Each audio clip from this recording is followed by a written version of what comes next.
তারপরে কাইতন বাঁধে, ছোট্ট ছেলে মেয়েদের কোমরের মধ্যে কাইতন বাঁধে না? আপনাদের এলাকায় বাঁধে?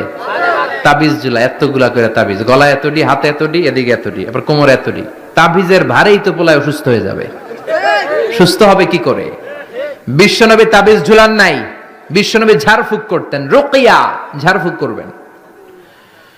বিশ্বনবী হাসান হুসাইনকে ঝাড়ফুঁক করতেন। বুখারীর বর্ণনা, আউযু বিল্লাহি আউযু বিকালিমাতিল্লাহি তাম্মা মিন কুল্লি শাইতানিন ওয়া হাম্মা ওয়া মিন কুল্লি আইনিন লাম্মা। এই দোয়াটা পড়ে বিশ্বনবী হাসান হুসাইনকে ফু দিতেন। বিশ্বনবী তাবিজ দেখলে ছিঁড়ে ফেলতেন, সাহাবারা তাবিজ দেখলে ছিঁড়তেন, আর আমরা তাবিজ ঝুলাই।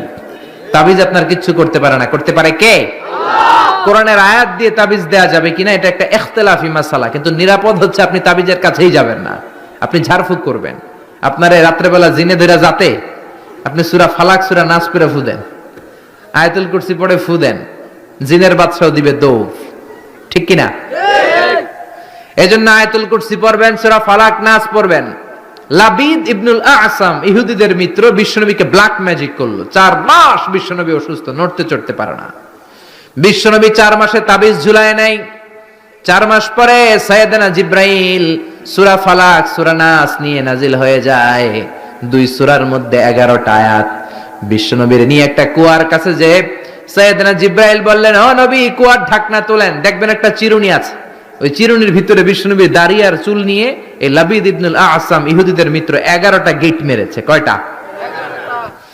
বিশ্বনবীর বললেন, ও নবী, একটা করে গেট খোলেন আর পড়েন